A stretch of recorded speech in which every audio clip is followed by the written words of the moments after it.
Hello, my name is Philip McGann from Claritude Financial Planning. The information in today's webinar is general advice. It's not personal advice. It does not relate to your personal circumstances, even though it may appear it does.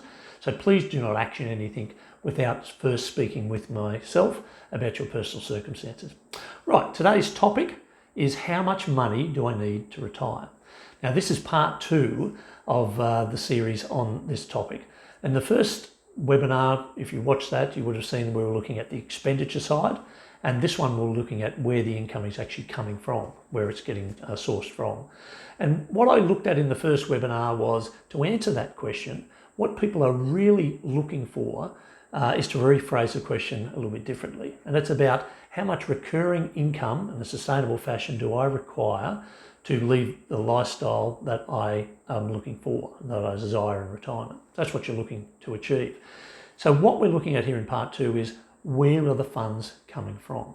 So for most people in the Australian situation, their income in retirement is coming from 5 different sources. For most people, even today, approximately 80% of people over the age of 65, their income in retirement is at least partly coming from the age pension. So that's either in a full age pension or a part age pension. And so that's still a big part of what a lot of recurring income is. The second source of income is the passive income from interest on money in the bank, which isn't much at the moment, dividend income from Australian and international shares, and rental income from residential property or commercial property people may have. Thirdly, people may still get some individual income, passive income from a business interest that they may well have had, and still not actively involved in a business but still getting an income from it. They may also, fourthly, be getting income from a defined benefit pension, a government pension, a corporate pension that will continue into the future, inflation adjusted. But the fifth, and which is a major income source for a lot of people going forward, will be superannuation. And superannuation invested a lump sum in an account-based pension or something similar, an annuity potentially. And that's what we're looking at primarily today.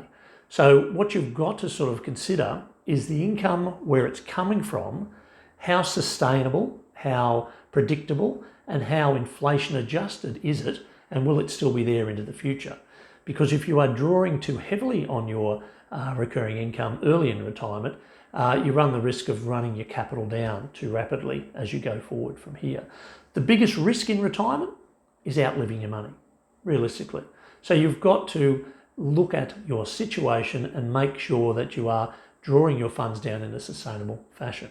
So if you've got an account-based pension with superannuation money, how are your funds invested? And are they invested appropriately to give you a good recurring income in light of the government legislation, but in a sustainable fashion, so you're accounting for the money you're drawing out, the inflation that's incurring, any fees that are associated with the funds as well, to make sure that the capital is appreciating at the same time as you're drawing income down from it.